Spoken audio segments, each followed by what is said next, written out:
Dans le projet du gouvernement, l'assouplissement des conditions du regroupement familial, notamment les conditions de ressources financières nécessaires de l'étranger qui veut faire venir sa famille en France. Exemple, cette mère de famille donc marocaine qui vit à Orange et qui tente de faire revenir son mari. Florence Bouquilla, Jean-François Renaud.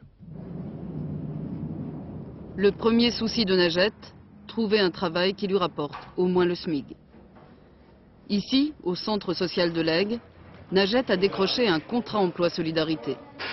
4 heures de ménage par jour, 2800 francs par mois, trop peu pour obtenir un regroupement familial pour son mari, retenu au Maroc depuis 4 ans. Najat et Mohamed se sont mariés à la mairie d'Orange en 1990. Elle avait une carte de séjour de 10 ans. Lui était sans papier. Ils ont 3 fils, tous nés en France. En 1993, Mohamed est rentré au pays voir ses parents. Depuis, toutes ses demandes de visa ont été refusées par la France. Depuis, sa femme et ses enfants attendent. Il leur manque, vraiment, il leur manque leur père. Elle ne fait qu'à penser à leur père. Mais le grand, là, ça fait 12 jours comme ça qu'il se lève la nuit. Il m'a dit, maman, tu sais, j'ai vu papa qu'il est venu. Je dis, non, papa, il n'est pas là, il est au Maroc. Il m'a dit, maman, j'ai vu mon père. Il a fait un cauchemar, c'est sûr. Moi, je fais que penser à lui et je voudrais bien qu'il vienne. Pour qu'il vienne, Najat a écrit partout depuis 4 ans. Aujourd'hui, elle espère autre chose qu'un visa de tourisme de 3 mois pour son mari. Le visa pourquoi? Parce qu'il va venir juste voir ses enfants, il est obligé de retourner au Maroc.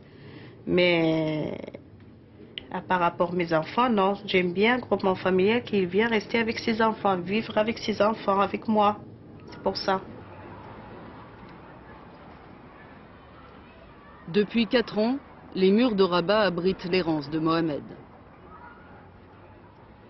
Difficile de trouver un travail régulier dans ce pays qui est pourtant le sien.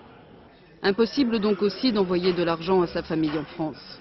Je ne peux pas rester là et mes gosses là-bas. Et en plus, ils sont pris l'habitude là-bas. Ils sont tous nés là-bas, ils sont grandis là-bas. Quartier Salam à Rabat. C'est ici que Mohamed a trouvé refuge en arrivant de France. Sa famille l'accueille dans l'espoir que sa situation s'arrange, un peu décontenancé par la rigueur des lois françaises. Pour son cousin, Mohamed n'est plus tout à fait chez lui au Maroc.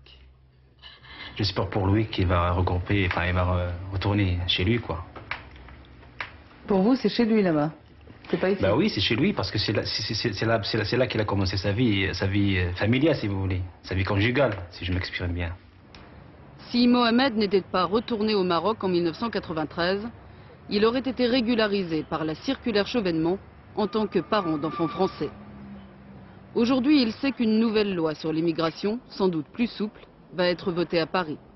Et il confie, une fois encore, son avenir à la France.